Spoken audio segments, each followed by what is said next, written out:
everyone, it's Cindy. Welcome back to Studioloo. So today I am planning to begin making another fabric cover journal with one of my kind of freeform quilted covers or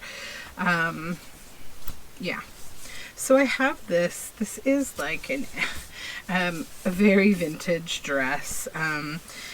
It was one of those things that I bought when my daughter was a little younger, and she's grown out of it. I tend to buy a lot of vintage and antique children's clothing and for my little kids because I just love how they look in them. They're the sweetest little things. And so I'm now wanting to turn this into a journal cover, and I love this for a couple of reasons. So obviously, you know, it's just pretty, but I also love the color and the cotton inside here. This is like old workers kind of feeling cotton, and it's just beautiful. So I want to use elements from the outside, but also the inside of the dress. I'm also thinking it would be great to use the back side of the zipper. I just love how industrial feeling it looks. So I'm thinking this is going to get kind of like industrial and kind of also kind of pretty. I think I've sucked up everything else that I pulled aside for this. So I've also got a length of my bloodwood dyed linen here, and I want to use that. I just think the colors are nice together. I pulled out this vintage, whoops, not this one. Yeah, wrong one. This one. This vintage hanky. Which is very, very thin and beautiful, sheer, ethereal feel to it. So I'm going to do something that's kind of in the foreground with that, as well as this doily that has a really fun motif to it. It's just a nice, like, loose and pretty kind of motif. So that is what I'm starting with. I may need to pull in some other things. I may pull in some yellows as well. I've got some yellow gingham that I can see in my side view over here, my periphery. Okay, but I may also get the yellowiness that I'm looking for from just this. We'll see. So I'm just trying to think of the best way to take this apart, and because I want to preserve the zipper, I think I'm going to just do right along here. So let's just go for it. And yes, I could, you know, resell this or whatever. I just don't want to. There's a few things that I decided to just keep. Some of them I've kept, like my children's clothes that have, you know, a certain, just a certain special feel to me I've kept. And then there's lots of this kind of thing where like it was too pretty to just donate or whatnot. I've given away garbage bags of kids' clothes. Like, oh my gosh, I will admit when I had my first child, I got very much into like buying all the clothes and like actually, you know, mostly vintage stuff, right? Because I just love to kind of dress my kids in vintage. It's always fun. Okay, so I think I'll also take this piece apart. Yeah, we'll do that. Just make this easier to work with, sort of one side at a time. But yeah, I've definitely clothed a minimum of 2 newborns for the first year of their life by giving clothes to friends. Yep. It's also doing a lot of handmade, hand-sewn dresses and stuff for my daughter and jumpers for my son. Okay. I've been a bit lax on doing that kind of thing lately now that they're a little bigger. It's like, it's more work. You can't finish a project like in a day and have that gratification that you once did. So now I need to break this down into geometric shapes that I like to use for these kind of projects. So first I'll take a look at the back though, and we'll see what can we separate away from each other. So this, we'll just tear it off. That's good. Then some of this I may want to use double, but some of it not. And I have the option, of course, to just, you know, lay it down in layers anyway, so it doesn't really matter. This I'm going to keep together. So let's maybe cut below the ruffle or above the ruffle.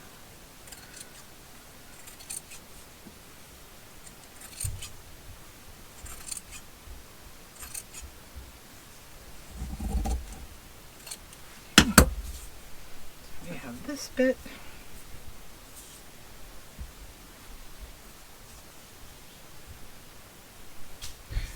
And I will also cut just below the bib.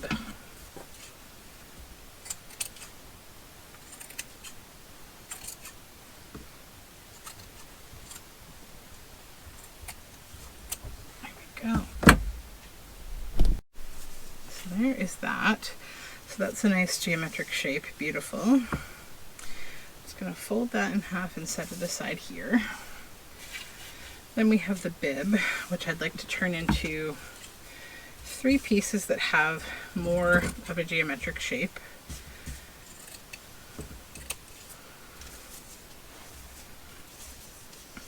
It's actually not bad. I think I'm okay with that kind of a shape.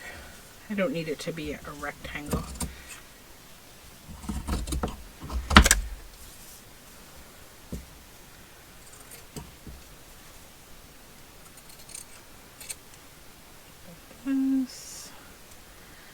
That we can get rid of and not cry about. Okay.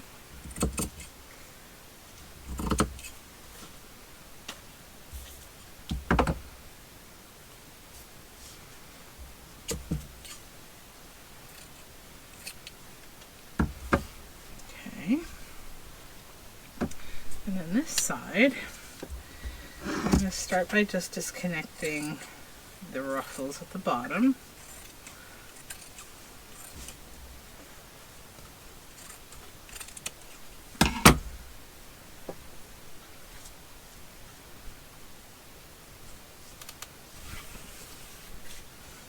Okay, those want to stay together, I think, which is good.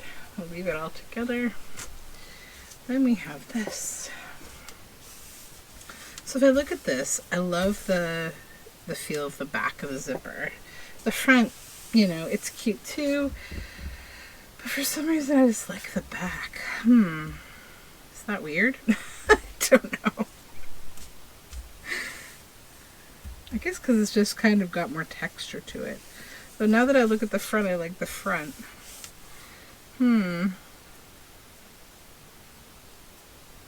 It's a tough choice. And my hands are still stained with bloodwood. I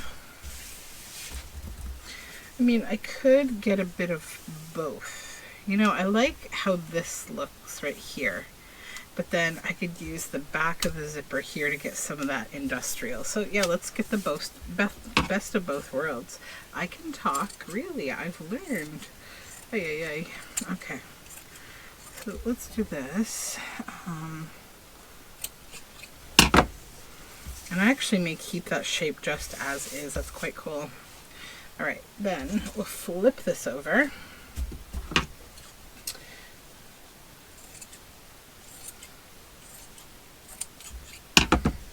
This can go here.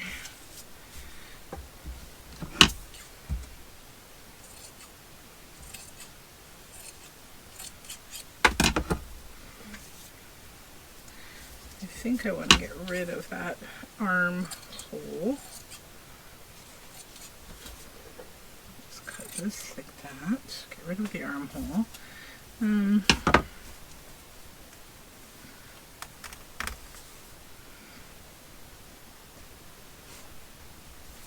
Fun. And this one, did I? Yeah, I still have the armhole attached. I'll take that off.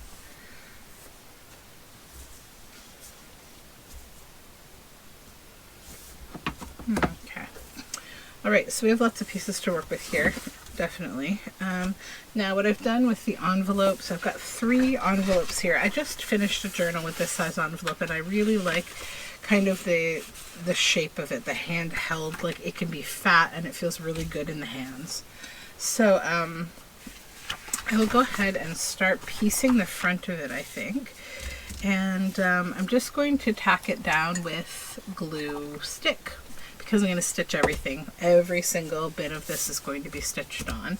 So let's start with maybe, how do I want to bind this first? So I think I'll put maybe like 1 journal here. Now we have to account for the width of spine, so let's bring this like this.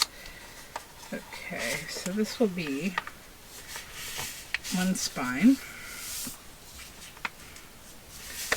And I think I might make another 2, like two binding kind of journals, so this will give lots of room too. This one will say here to about maybe here, and we'll just have a smaller flap.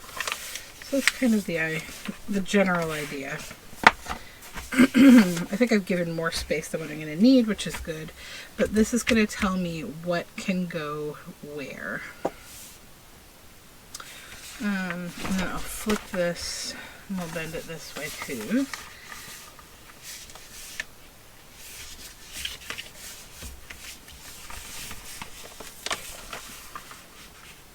These folds don't have to be super perfect or well defined. They may even change again. What I'm trying to establish right now is just, you know, if this is the front cover of the journal, what do I want to have here? And like, what would I want on the back, right? So that's all I'm trying to do, is to determine that. Because I don't want to put all the most fancy, wonderful things on the back of the journal. That's there, that's there. Okay, so this will become the front. And then we'll consider that like a spine. I think I've given a little too much real estate to the front, but we'll see. I'm thinking maybe more realistically this is what the front will be. So front, spine.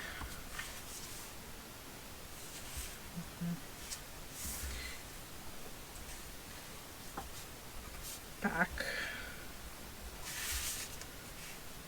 spine, and then the rest of over here will be flat. Okay, let's just use that as kind of a guideline. So I think I want this on the flap because I want to make it nice and long.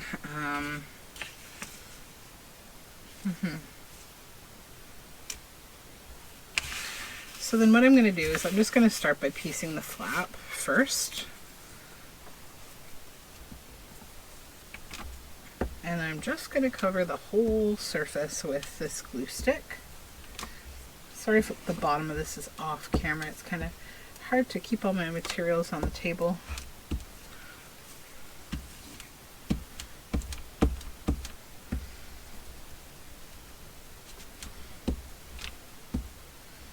Okay, let's just start with the bottom and then go up. So I'll have that there with the lace overhanging the side a little bit. This will be a thick spot. I'll have to be careful when I'm stitching. It won't be as bad as the last journal I made, which was sashimiers, and it was like, I had to be so careful not to smash it with my needle, which I did do once, but just at the very end when I was putting the tie on, it was bound to happen. Okay, so then we need some of this.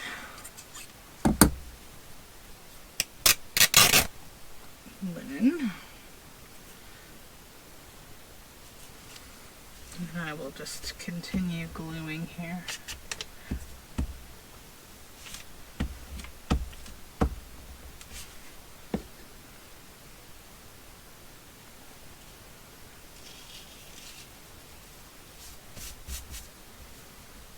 Don't get stressed out if you like miss a spot. I'm going to come back probably and add applique type things to this. Little bits of lace, so on.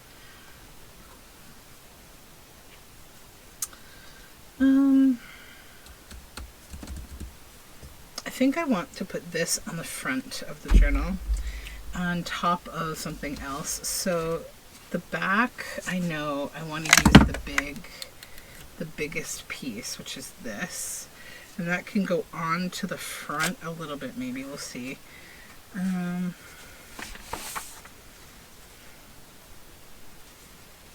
Onto the spine at least, yeah. Okay, so let's do that.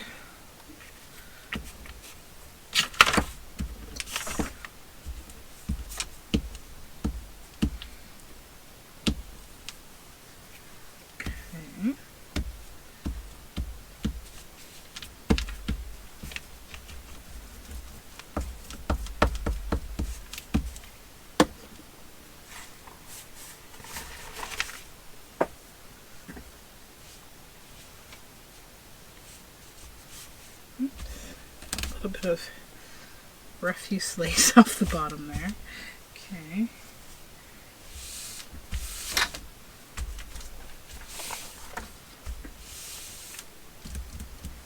And then I'm actually going to fold this back and cut a little bit of it. If I can tear this, we'll see. No. Okay, let's just bring it back up and give it a cut. There. Then, where's that zipper? That other half of that zipper. Where did I put it? All this ruffle here. Here it is. Okay.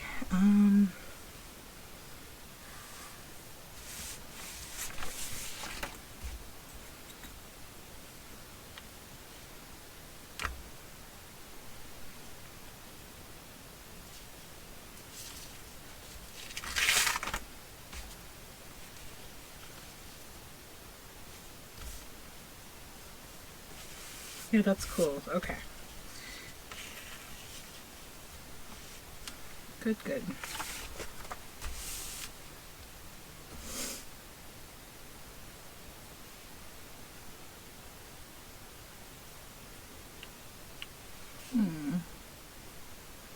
Maybe I'll take a strip of this and put it on the top.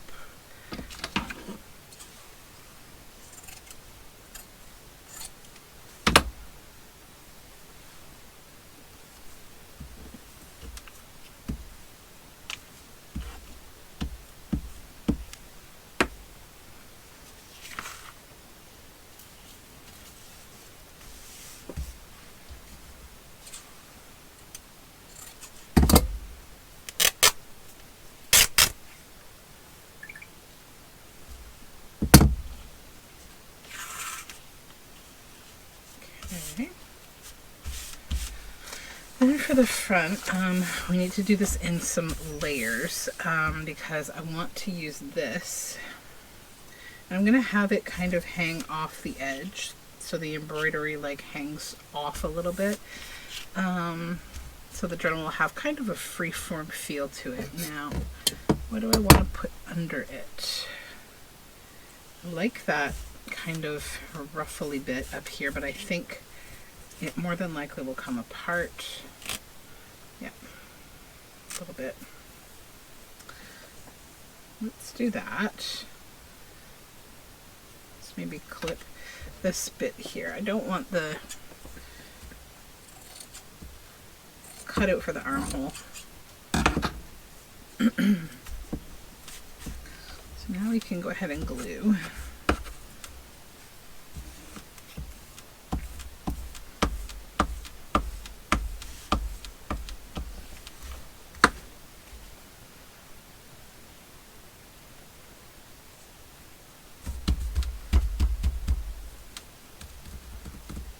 Then I think I'll do another piece of this.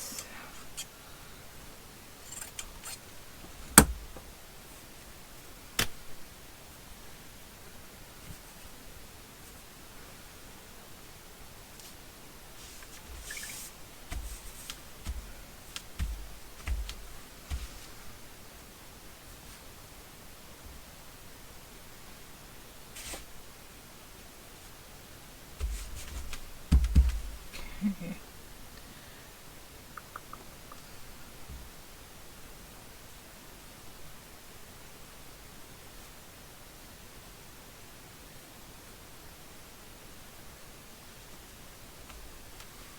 No. Maybe that actually would be good there.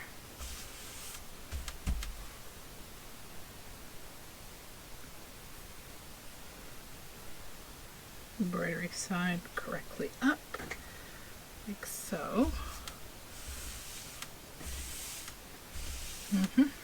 Okay. I need to probably put a pin or two in here. Do I have my pins? Where are my pins? Probably on my sewing desk. That's okay. We'll just leave it like that. I think we're close to the sewing stage. We just need to figure out what to do with the doily. I'm thinking I may use half of it and do that. Have it come down, because I don't want to lose like 100% of my ruffle, you know, the pink ruffle from this. And I don't. That's there. So that's good. So let's just go ahead and cut this doily in half.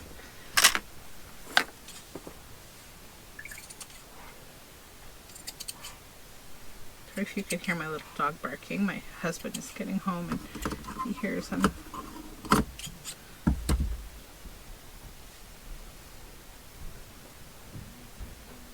Okay.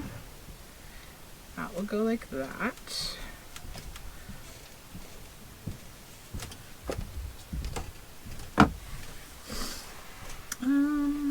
Then I might take a little piece of this again. This little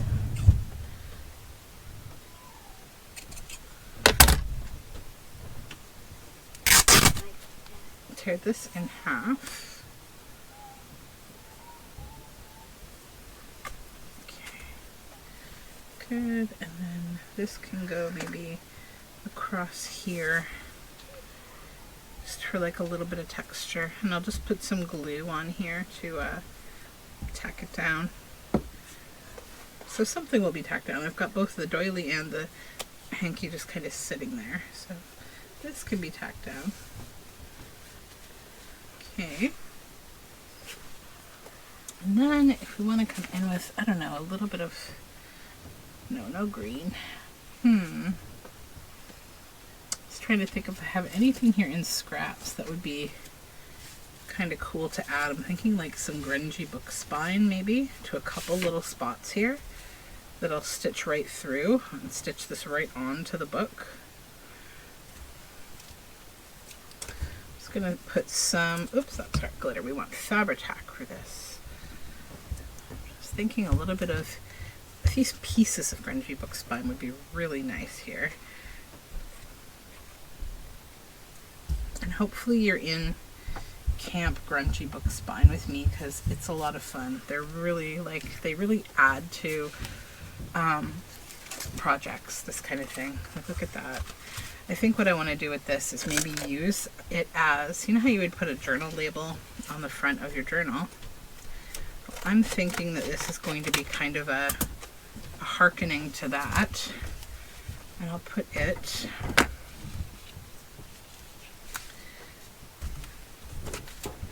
I just have to shift this again here. Put that maybe down here. Yeah, that would be really cool, I think. And I could even, let's maybe kick it up one more notch here. How wide is that? Is that very wide? It's wide enough, I think. Yeah, so I will, or should I do that? Yeah, maybe that. Okay. Un momento. Here we go.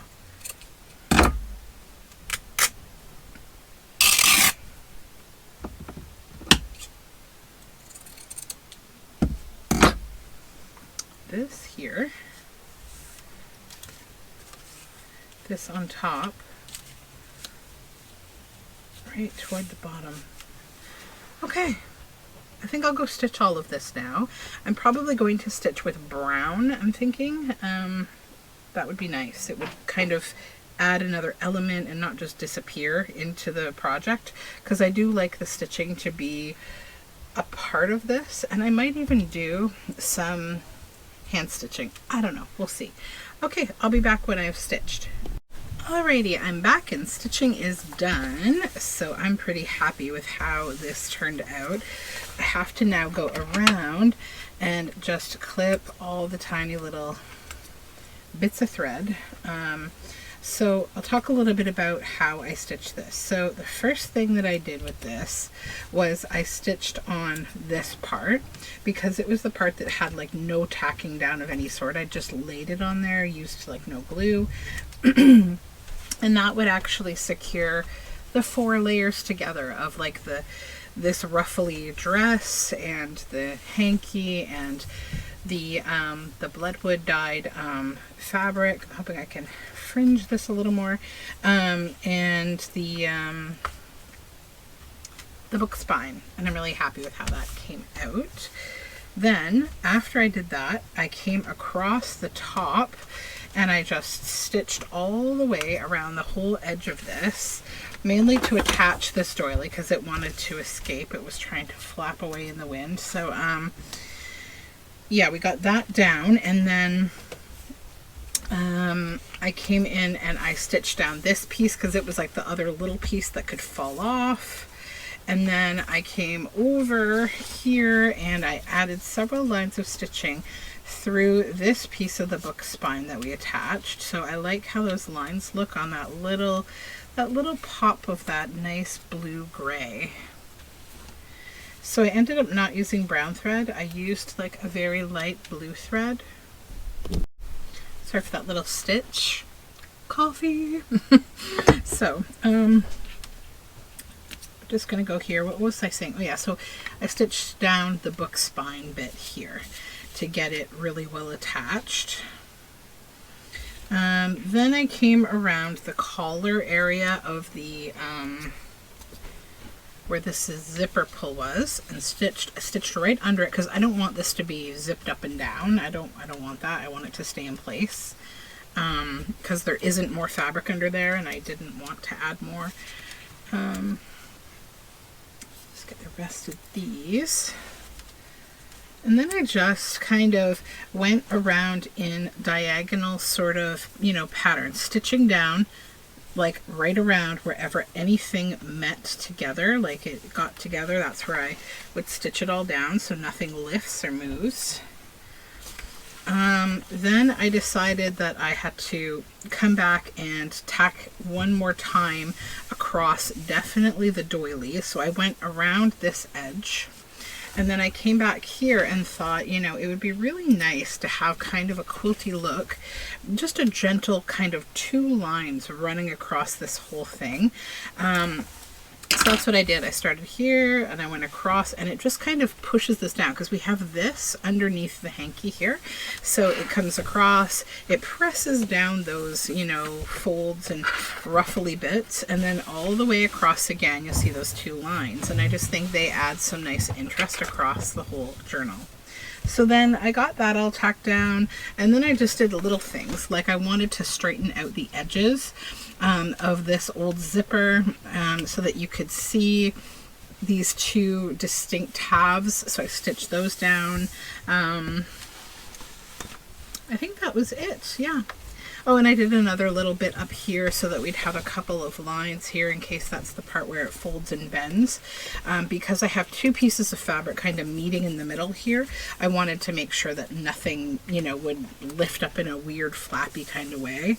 I did leave a little bit of fluidity and looseness to this, like so that, you know, this is loose.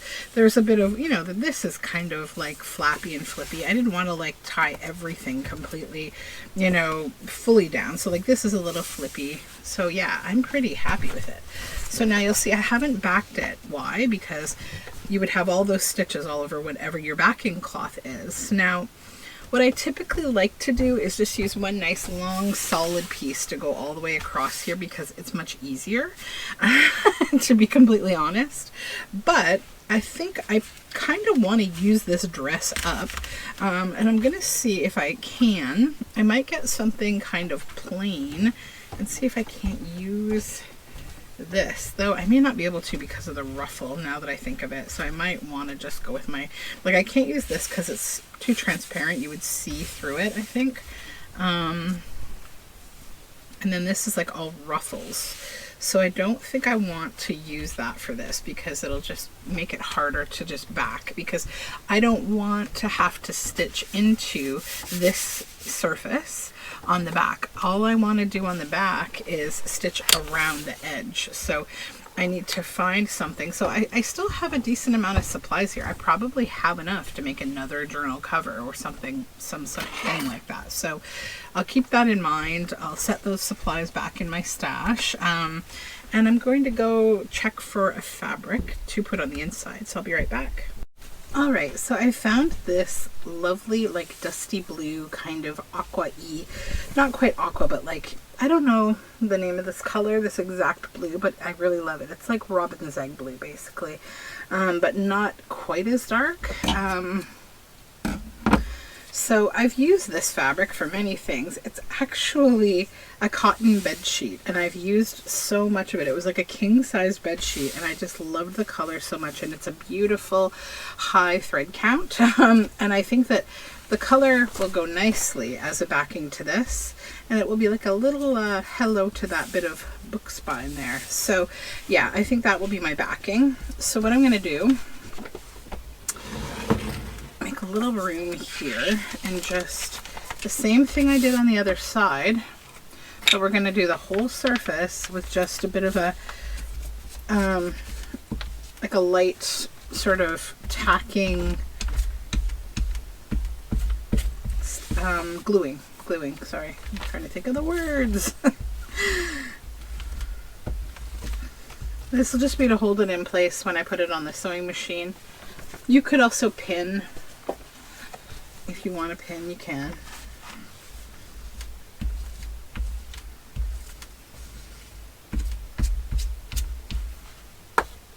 Pinning just takes a long time. It's my only reason for not doing it. Okay, so then I want this way. And I'm going to put the trim of this up top, and then a little bit of an overhang, not a ton, but a little bit. I want that little bit to peek out here, so there we go, like that. Just get the top sort of laid down the way we like, and then smooth out the rest. Just kind of tug it from the bottom.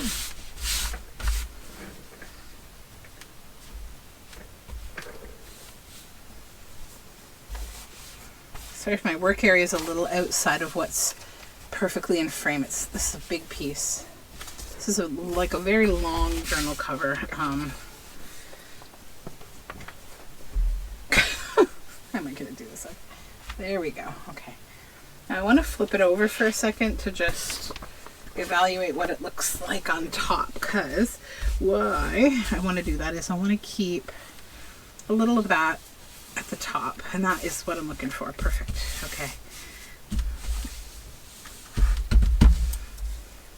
Then I think we're good to go. I'm not like, there's excess of this, as you can see. I'm going to stitch first and then cut after. So I'll go do my stitching and I'll come back and we'll trim. All right, my stitching's done. Now you're going to see how this is kind of perfectly imperfect. I'm just going to try to peel a little of that off. I just want it to be a little more just up to the line of the stitching there. Okay, there we go. All right. That gets all the little kind of thinner bits off the edge. Might go over here and do the same. That's a little thicker. That's more safe. Okay. So stitching all the way around is done. Now, where this was a backing, right, it also gives you this opportunity now to add another layer of kind of the look and the decoration of the front by where you choose to trim and how you choose to trim. So let me show you how it's perfectly imperfect. A little bit of wrinkling happened because it's hard, you know, you're holding the whole thing as you're going along. I actually don't mind this at all. Now, if it bothers you, you can go in with a thread that is the same color, either as the front or the back, whatever you prefer, and you can stitch right across again several times. But like, truly it's not going to matter, and I'll tell you why. Let's just keep it upside down for now. But like, I'm putting a spine in here and probably a spine in here or over here, I don't know yet. And then after I do that, I'm going to be putting in probably some pockets, and then I'm going to put something in that pocket. So it's really not going to be an issue, you know what I mean? So like, if I were quilting, I'd be like, what are you doing? But I'm not. I'm making a book, and it's a different kind of, you know, it's also kind of that shabby chic feeling, or that like rustic kind of, you know, it adds to the overall point of this, like, you know, the way that I want it to look. So I'm not going to stress. Now, what I want to do now is go around the edges here. And I'm going to leave a little bit of the blue. I don't know if I can tear. I can always tear this, which is nice, but I think it's going to tear a little, actually not crooked, but straight, which is good. So then I think I want to, I know I said I wanted to leave this up here, but I don't know. We'll see. I'll come back to it. Down here, I know I just want to leave a little bit so we can tear.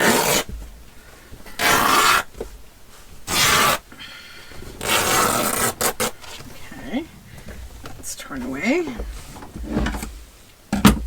And then up here, again, I'll leave a little bit.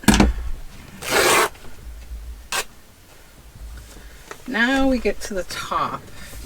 And I almost feel like now, I don't know that I really do want to have all of this. I want some, but not all of it. Let me see what I can do to make this look the way I want. So first we'll cut this excess off. We don't need it. Okay, happy with the bottom, happy with the top. I think I'll leave it where I folded it down. Maybe a little more here. Where do I want it to be torn away on the front? Maybe here.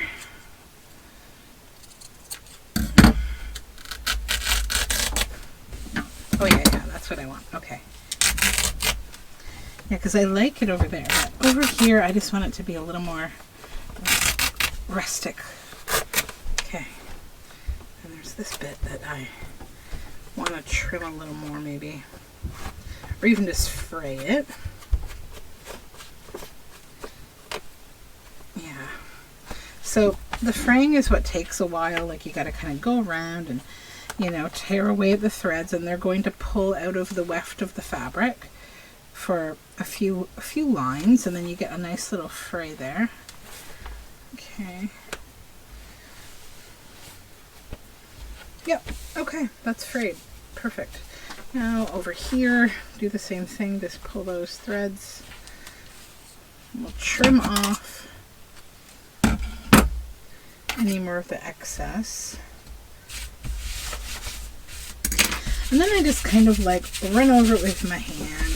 And this is just making sure everything's attached, you know, because this journal will be sold to someone, and I want to make sure that it's not going to do anything weird if they bounce it around and they take it on an adventure. I don't want them to have any issue. So this is like my QA process, if you will.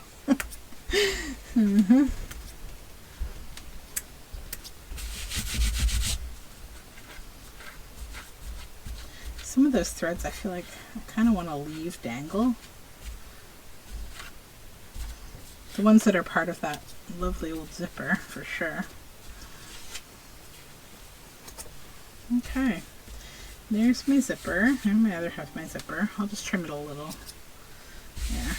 Okay, that's what we've got. Now, get this out of here. All the threads. Throw them in my Ort. My Ort is getting so full of thread. Oh my gosh. I have to use that up and make a journal cover soon. Alright, let's pull the sharp things away so that nobody gets hurt, especially me. Okay, so there we go. So now we have this as the book cover, and I'm thinking right about there is where it'll end up being. So there'll be pages in here, then more pages over here, I think. So we'll fold this way. Good. And then this will be the flap. Yay! I love that. And I'll probably end up getting the zipper on a spine. But I mean, ultimately, I don't care, because wherever it goes, and I love that on the back, it's just going to be cool. So that is the fabric cover. Now, I don't know what I'm putting inside this journal yet, but we're going to get there soon, because it is time to start a new journal. I'm starting this. I'm going to start I have like another journal in mind too, and then I also have a series that I'm going to start working on, probably like in the background. I might do some videos here, but yeah, you will hear from me again soon. That's the project for today, so thank you for hanging out with me. I hope you enjoyed making this with me, and I will talk to you soon. Feel free to leave me any questions that you might have down below in the description box. Let me know your thoughts on these kind of covers, and let me know if you're going to try it out. Yeah, okay. Don't forget to subscribe. Talk to you soon. Bye for now.